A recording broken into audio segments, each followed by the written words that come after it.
I hear a lot of people sometimes say the Bible's boring.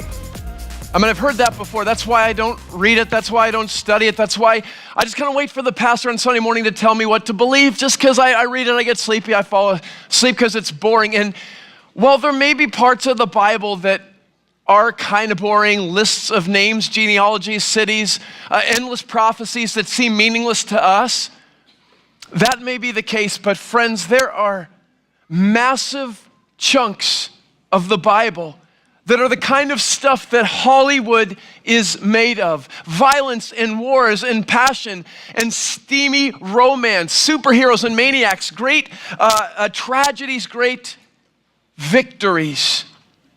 Well, I've heard by the way, of some of the greatest stories in history be told by pastors in such a way as to put entire audiences to sleep. Boring. We're just going to fasten our seatbelts this morning and we'll wait and we'll find out. Will you pray with me?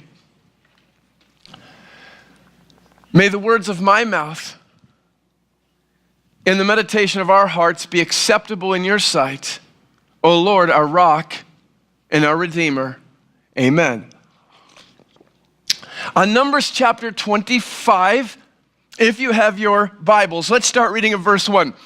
Well, while Israel was staying in Shittim, by the way, I didn't swear, that's straight from the Bible, it's the name of a city. Get rid of the pastor. The men began to indulge in sexual immorality with Moabite women who invited them to the sacrifices of their gods.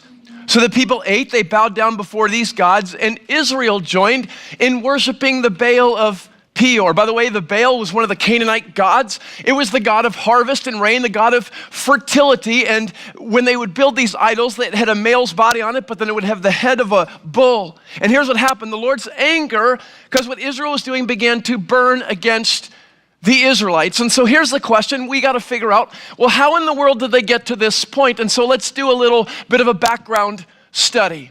Genesis chapter 12, we talked about this last week. Remember Genesis 12, God called Abraham?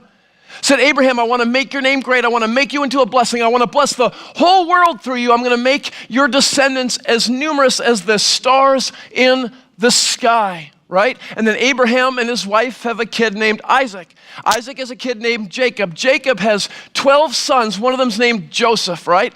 And Joseph, if you read the Bible, you'll realize was treated as the favorite in the house. Now, I don't know if you grew up in a house where your parents played favorites. If so, you know that things can get a little bit messy when we're playing favorites. And so the brothers eventually, because he got better gifts, he didn't have the consequences they had when he made bad choices. And so eventually the other kids start to grumble to each other and they start to resent their brother. And so here's what they decided the best option was. We'll sell him as a slave. And so that's what they do.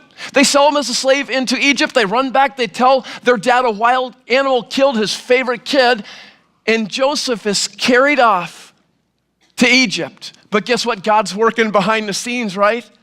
And he's orchestrating things so that eventually Joseph rises to the point where he is second in command, second only to Pharaoh in Egypt. And then here's what happens, right? You remember the story? There's a famine in the land. Years and years, 7 years of famine. And the Egyptians knew the famine was coming because of Joseph. The Israelites did not. His family did not. And so they come to Egypt looking for food. And when they do, they find out, my goodness, my brother's still alive. Jacob finds out my kid's still alive. And there's this incredible reunion that takes place. And then Joseph, who's a forgiving guy, invites all of his family members to jump ship and move to Egypt. And so they do. And then what happens? You remember from history, right? You remember the promise? Your descendants will be as numerous as the stars in the sky. Well, these Hebrew women were like baby factory chicks, right? They start like pumping babies out left and right. There's babies everywhere. And one day Pharaoh wakes up and he looks around and he starts noticing, gee, there sure are a lot of Hebrews here. And so if they were ever to get on the same page, they could overthrow us. And so they impose slavery on the Israelites for a period of how long? Anybody know? 400 years. 400 years, and then what happens? God sends them a deliverer. His name is Moses, right? And Moses goes before Pharaoh, right? Just like in the movie, marches right up, says, let my people go, right? And then Pharaoh says, not over my dead body, you're not. And then God sends the plagues. Remember, 10 plagues? And with every plague that he sends, Pharaoh says, okay, you guys can leave. And when the plague is over, he changes his mind. His heart grows hard. He says, you're not leaving until the final plague, the plague of the firstborn, when his own firstborn child dies. And finally, it was a straw that broke the camel's back. And Pharaoh says, if that's what you want, then leave. Take your people, take your stuff, and go. And so the Israelites do just that. And they leave, they cross the Red Sea, and they're hanging out in the desert. And by the way, God wanted to give them some rules so that they could govern themselves. And so while they're out in the desert, Moses goes up to Mount Horeb, the mountain of God. You remember the story, Exodus chapter 32? He's up there and God's giving him the commandments for the nation. And he's gone so long, the Bible says, that the Israelites get together and like, well, there's something must have happened. An animal killed him. His God didn't protect him, so we need a new leader. It's you, Aaron, and we need a new God. And so here's what they did. They took all of the jewelry of everyone in the camp and they melted it and molded it into a golden calf. And they said, next morning, we're going to wake up, we're going to have a party, and we're going to worship this new God. And they do just that. The next morning, the sun comes up, and the party is on. It's singing, it's dancing, it's craziness. And meanwhile, Moses is back up on the mountain, right? And God says to Moses, you might want to go check out what's going on with your people down there. And so Moses is coming down the mountain. And he gets closer to camp. And when he gets close to camp, he stops. He's like, wait, that's not the sound of war I hear. That's the sound of partying, right? And he gets into camp and he looks around. He can't believe his eyes. It's like it's Hebrews gone wild. And so they're running in all directions. They're having this great party. And this is what Moses does. He takes the stone tablets, remember, and he smashes them to the ground. And he goes and he has the golden calf ground into dust and he makes them eat them. And there's a plague that God sends down. And the Israelites are being killed off by this very angry God. As a matter of fact, he wants to destroy the whole nation right then and there. But Moses falls on his knees and begs and says, don't do it, God, don't do it. And God's anger relents because he's slow to anger and abounding in love. And so God forgives them. And then what happens? They're getting closer and closer to the place where they move into the promised land, right? Numbers chapter 14. And Moses decides we're going to send some spies into the promised land to figure out how many soldiers we're going to need, what's our strategy going to be. And so they send 12 spies into the promised land. And if you remember the story, right, 2 come back and like, we can do this. Caleb, Joshua said, you know what, we can take these guys. The other 10 come back and say, we can't do it. They'll kill us. We're like grasshoppers. They'll crush us like bugs. No way, no how. And God is so angry with the lack of faith in his people. In spite of all that God had did, that God says this is what the deal is going to happen. You are going to spend, he says, to all the leaders, all the older people in Israel, you're going to spend the next 40 years just wandering through the desert, waiting for the entire older generation to die off. Just try not to get killed off by your enemies, because none of you who lack that faith will ever taste the promised land. And so that's where they are in Numbers 25. They're just kind of wandering around, trying not to get killed off by their enemies. And by the way, God had some rules in place for his people while they were in the desert wandering that he wanted them to obey. And 2 of those rules stood out above all others. The first was this. It was about whom to worship. They were to worship God and God alone.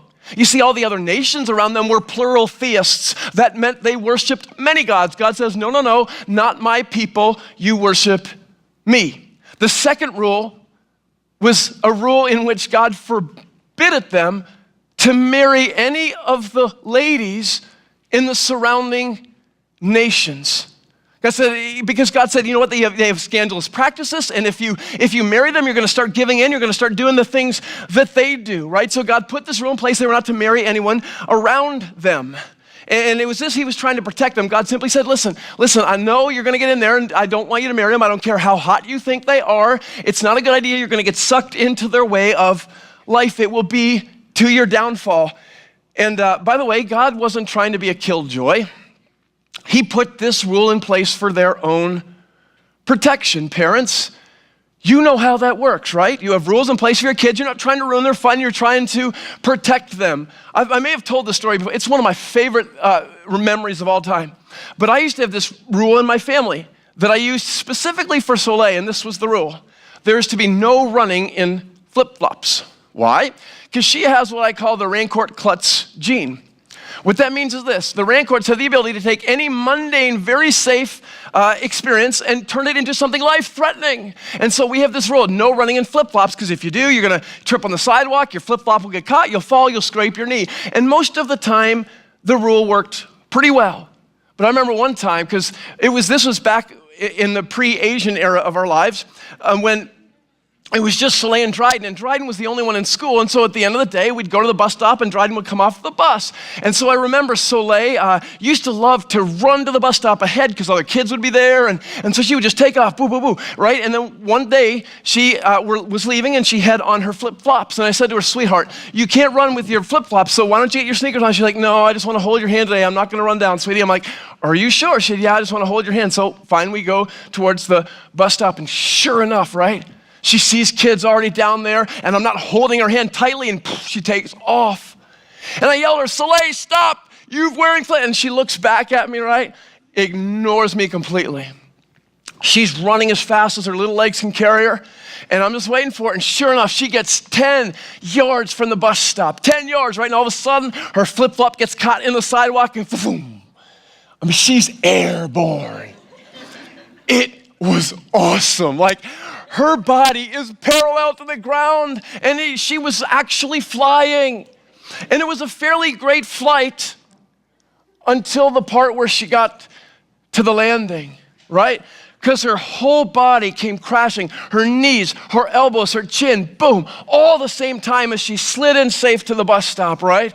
Oh my goodness, and there she is, shrieking and screaming and crying and lying in a pool of blood. And so slowly I'm making my way to the bus stop, and here's what the very sweet, kind, loving moms do. They start loving on Soleil. They wrap their arms around, they're trying to comfort this horribly disobedient child, right? So I did the only thing I knew as a parent to do, as a pastor, this sweet, loving, kind pastor. I yelled at the moms at the bus stop, don't touch that girl! She got what she deserved, right? They're like, whoa, like they back away, and I grab her and I dust her off, like, I see, I told you so. And there you can see them, they're over in the back, just kind of like whispering, like, oh my gosh, like calling CPS, all that thing. But then, I told her, I said, look, I put that rule in place for your own protection, and that's what God does with the Israelites. What happens though? Verse 1, we just read it a little bit ago.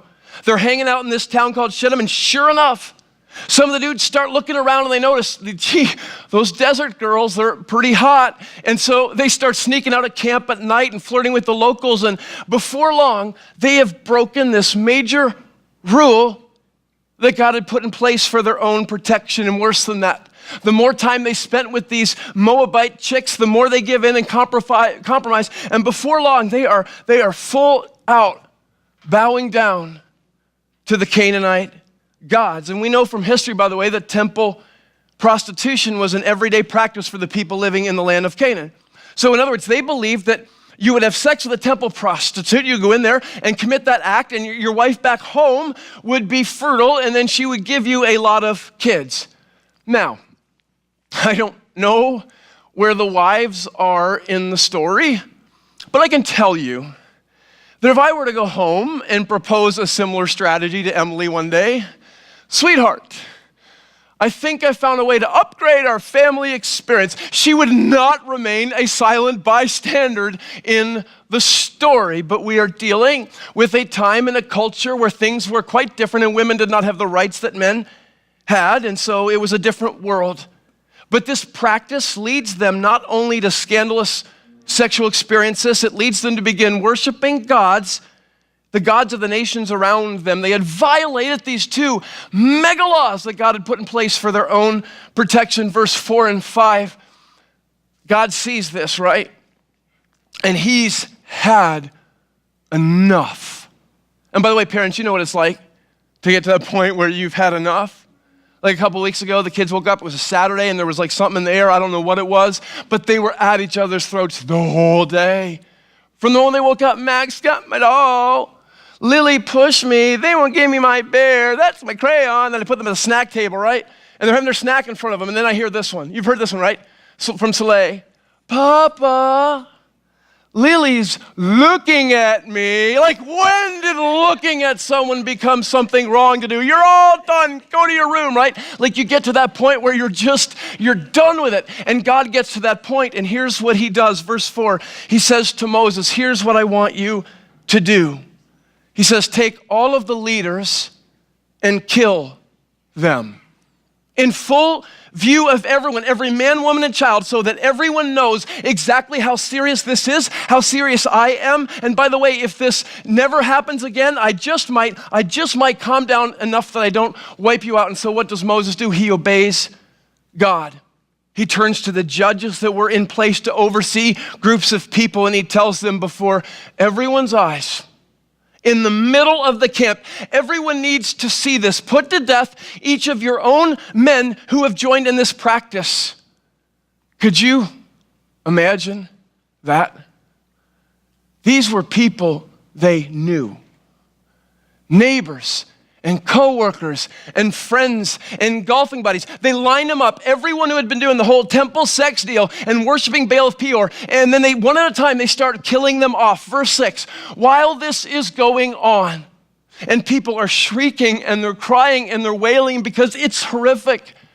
Because the cost of sin is horrific and the price of sin is horrific. And while this whole purging is going down and God is dealing with his people in the most severe way imaginable, an Israelite man, verse 6, in the middle of the assembly, brings a Midianite woman to his tent. Little word study for you. That word, to his tent, brought to his family, is what that term is, was a direct reference to the inner room of the tent. In other words, the bedroom. And he brings her in there to have sex with her. I don't know about you, but to me, this is stupid incarnate. I mean, this is Dumb and Dumber. This is the bonehead move to end all bonehead moves. Verse 7, a guy named Phineas, just a guy, grandson of Aaron the priest, glances over, happens to see this. Chick being snuck into the tent. He can't believe his eyes. So here's what he does. He grabs his spear, he leaves the assembly, he follows them into the tent. Here's what he doesn't do, by the way. He doesn't yell at them. He doesn't calmly say, you know what? It's probably not a good day for this. You may want to leave. He doesn't do what us parents do. I'm going to give you to the count of 10 to change that behavior of yours. No. Here's what he does. He grabs a spear. He walks into the tent. He reaches it back. He thrusts it into the back of the guy, through his belly, into her belly, through her back, and pins him to the ground, killing them in cold blood. And all the macho men here said, yeah, that's my guy.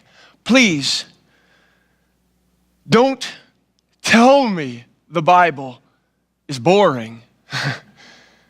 This is not PG. This is not PG-13. This is the real deal.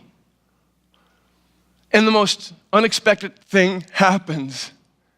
God sees this and he's so impressed. His anger relents. The plague is over, the slaughter is done, and Hollywood has yet to make his movie, but in my books at least, Phineas goes down as a hero of epic proportions. Now, here's what I'm not saying you do with this story. If you leave this place today and you see somebody doing something wrong, you're driving down the road and somebody cuts you off in traffic. Some donk has got 10 or 12 items rather in the 10 or less station at the grocery store. Your husband comes home from late again.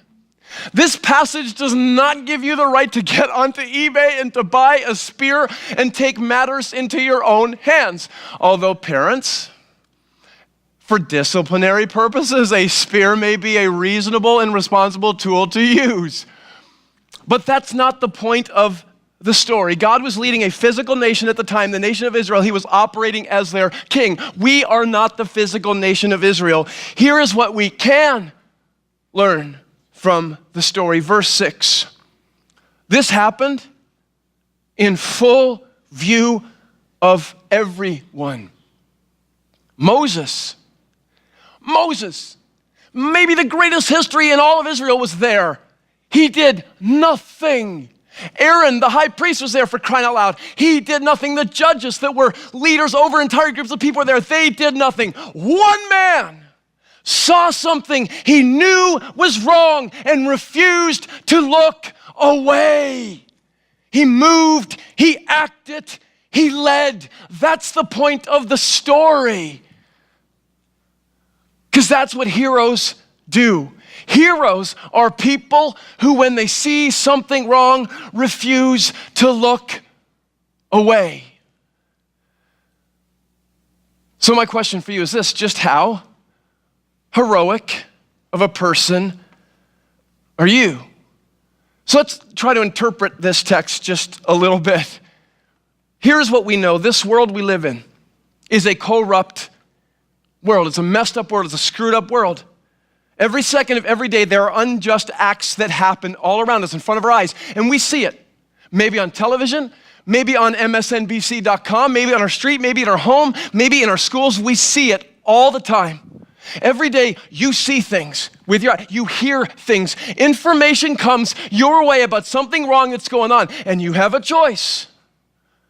You can speak up, or you can turn and look away. 6 months ago, I got a call from a family that I know pretty well, and they have a kid who's in high school, and he's an athlete, he's good looking, he's intelligent. Ladies, I'm not giving the name of the individual out, but you don't know him anyways. Anyway, so they called me up, and if he's the kind of kid that if you were to go to his high school and you were to compare him to all the other kids in high school, you would probably say at the end of the day, yeah, he's a pretty decent kid, loves God, goes to church, committed, all that kind of stuff. And so I know his parents, they called me up, and they didn't know what to do because he was out late the other night, so they went out looking for him. When they found him, he was in a vehicle, naked with another girl. And so they were looking at it going like, how did this happen? Not my kid. He's a good Christian kid, and they're trying to put the piece of the puzzle together, and they're frustrated with them. And they called me up, and they're like, hey, listen, he looks up to you. He looks up to you. Will you sit down with him, maybe meet with him a couple times a month, once a week, something like that? Because we just feel like he's tuned us out.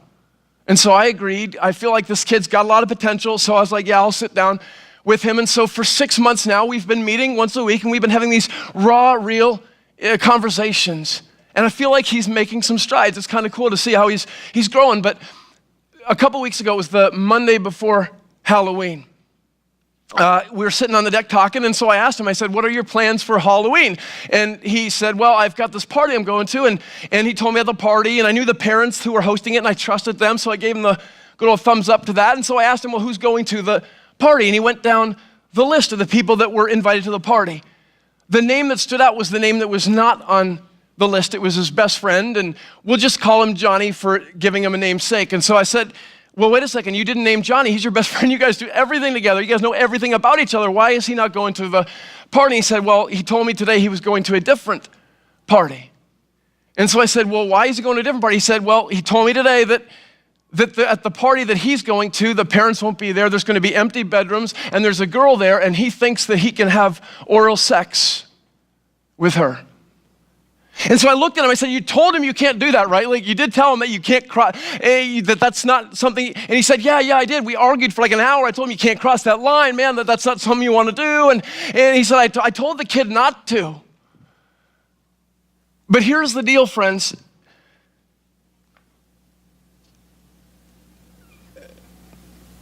Parents, we need to be having dialogues with our teens. And this is why.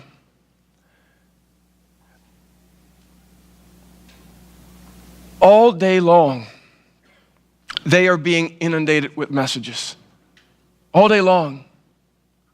You realize I was driving on Thursday into D.C. and I was listening to the Junkies, 106.7 The Fan, right? And they did a segment on 106.7 The Fan that morning. And Lily's got a doctor appointment, so we're driving down the road. On what age do you have the sex talk with your kids? And in my mind, I'm going, it's not one talk. It's a dialogue that you have to adore, you have to keep open, a conversation you have to keep happening because do you realize this all over their world that they live in, Instagram, Facebook, Snapchat, their peers, their music, everything, the videos that they watch, all over the world, these messages are coming to their kids all day long and we think we've had one conversation and that's enough. Do you know that there's this movement that's sweeping across the nation with our Christian teens, our girls? Our high school, middle school, high school kids, in which they've convinced themselves, I'm talking Christian teens, I'm not talking teens that don't know Jesus, I'm talking Christian teens. They've convinced themselves that it's okay if they have oral sex or anal sex because then if they've done that, they've still kept themselves pure. They still haven't lost their virginity. They still get the thumbs up for marriage. And if we're not talking to our kids over and over and over again, friends, we're gonna lose them. And so I said to the kid, I said, did you tell him? He said, yeah, I told him. I said, but then in the end, he just looked at me and he said, you know what though? Chill out, dude, because it's not even sex anyways. And I was proud of him a little bit because at least he stood up and said something to the person, but here's the deal. I don't think he went far enough because I knew that action was still gonna take place, and so here's what I did. The next day I got on the phone and I called Johnny's parents, whom I also know. And I told him about the party and what was going to go down and intercepted the action. Here is why. Because followers of Jesus, people who love God, are people when they know something is wrong, they refuse to look away. There's this verse that terrifies me in Matthew 18. Jesus has got kids and they're crawling all over him. They're on his lap. And he turns to his disciples. Verse 6, you know what he says to them? He says, you see these little kids, if anyone were to cause one of these little ones of mine to stumble, to do something wrong, to fall into sin, if anyone causes that, it would be better for them to have a boulder tied around their neck and to be thrown into the sea. When I stand before a holy God, I don't want that on my resume. I don't want that on my resume. But you say, wait a second, Jacques, you're not the one throwing the party. You know, you're not the parent that's not there. You're not introducing them. You're not putting them in the bedroom. How is it your responsibility? Why do you have to do that? Here's why. James 14:7 says this. Anyone who knows the good they ought to do and doesn't do it, sins. They sin. In other words, sin is not just the decisions that we make, the choices we make, the things we do.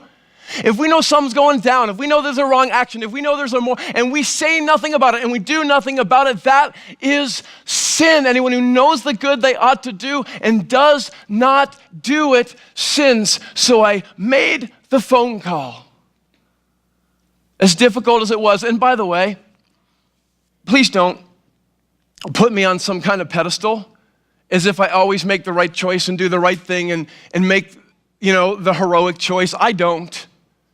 If you're not convinced of that, just take 5 minutes after the worship service and sit down with Emily, and she'll tell you exactly how horrible a lot of my choices are.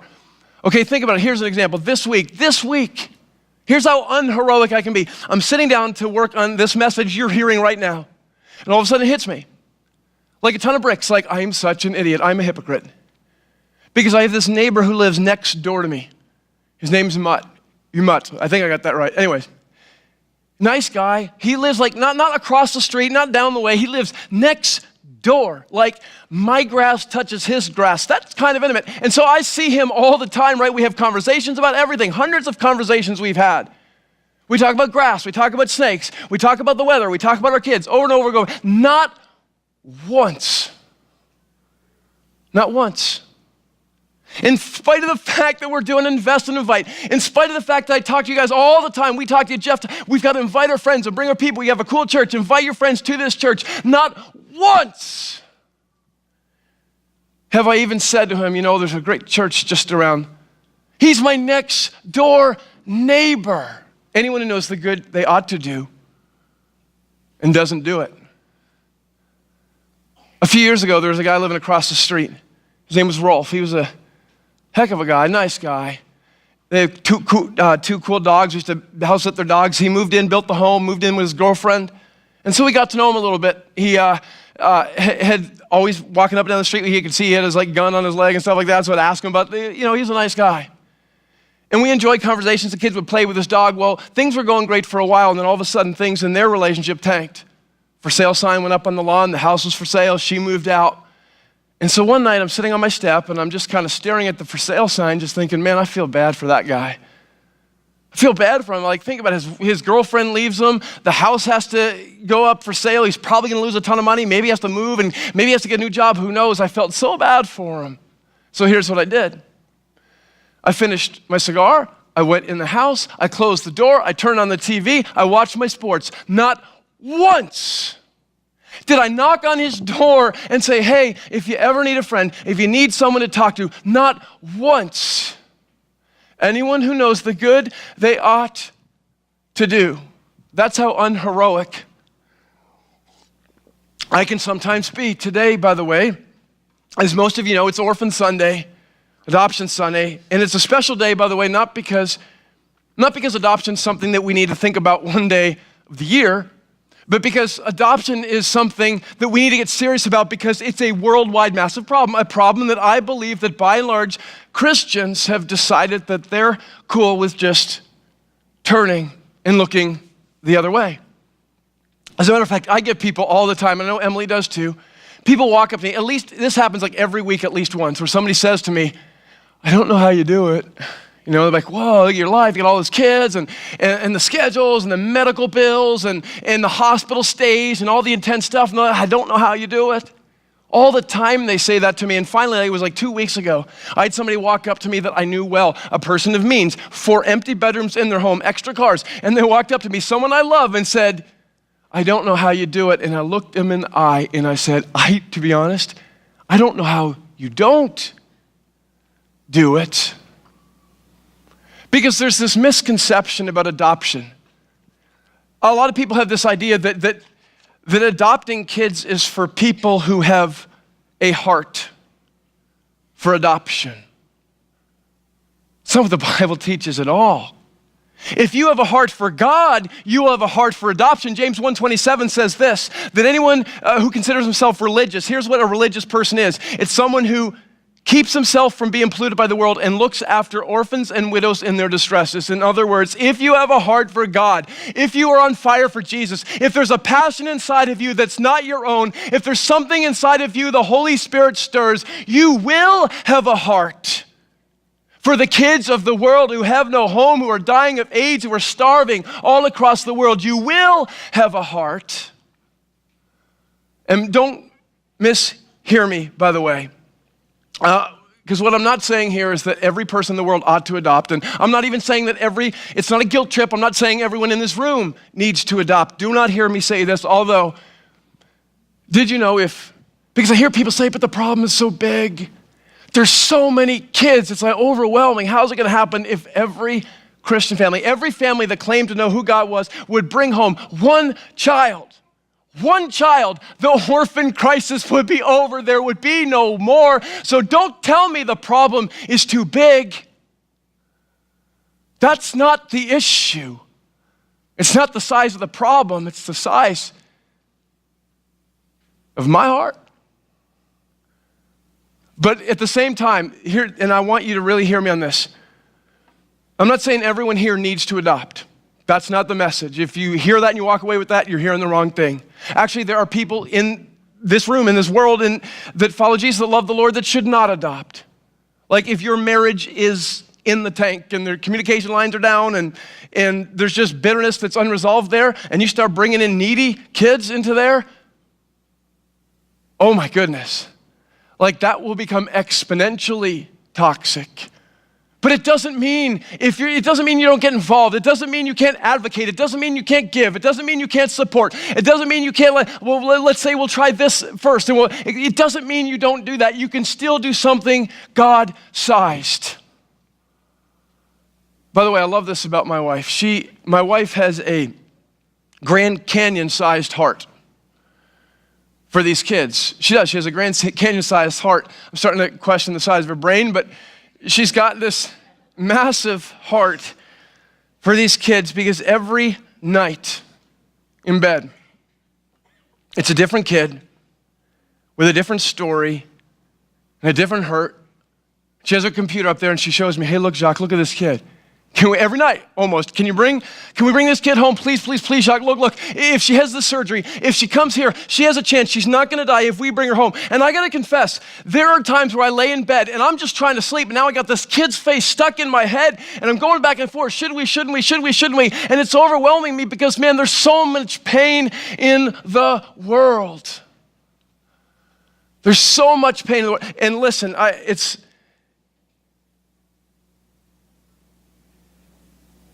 It's right in front of us. Actually, you know how kids do this? They know exactly when to ask questions and when not to, parents.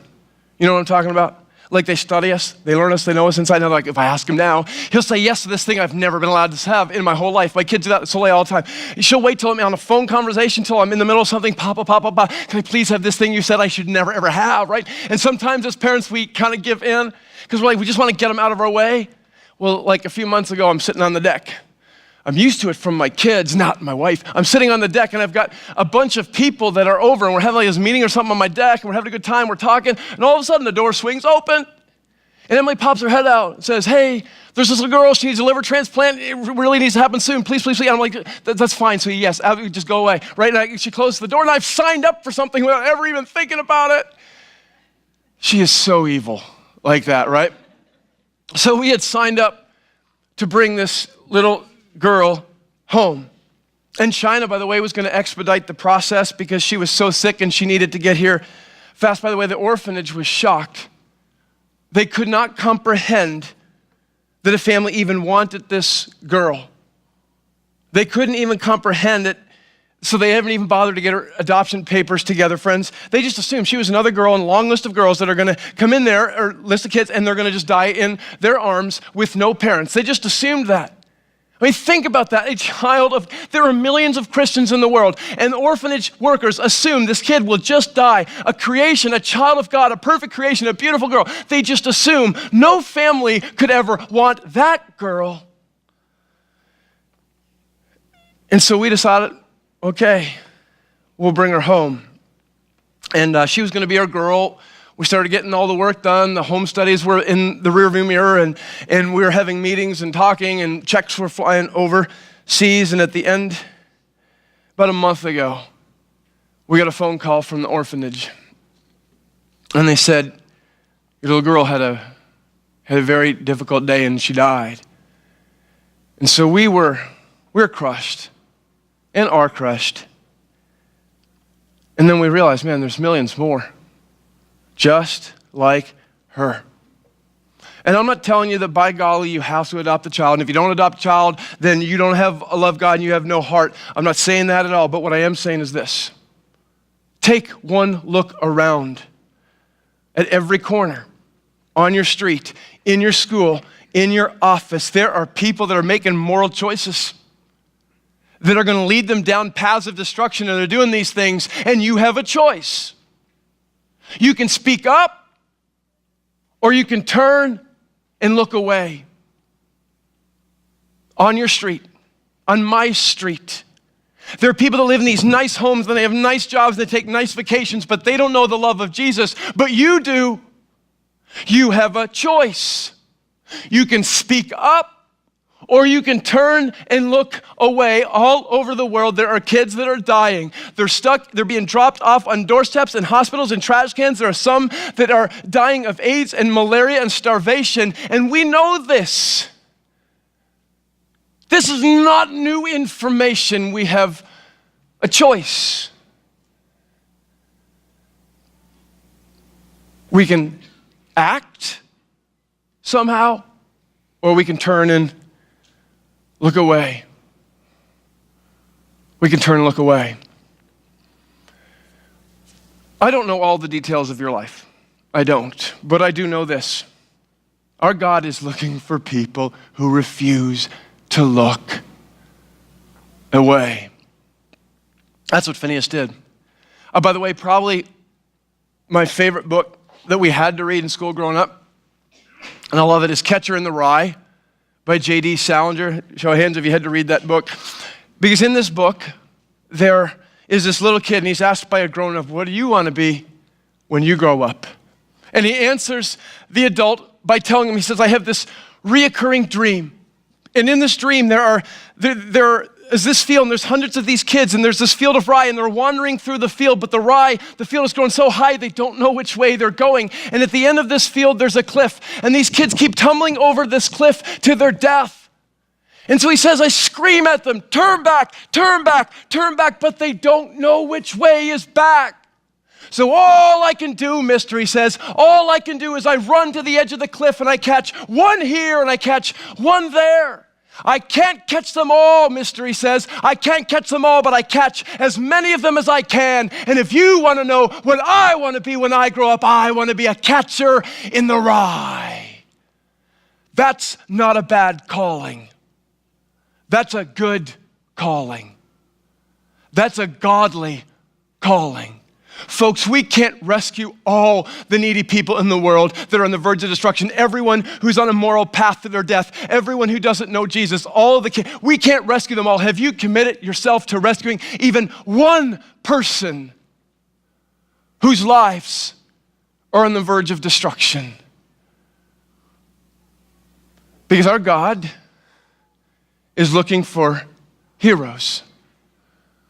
Heroes are people who refuse to look away.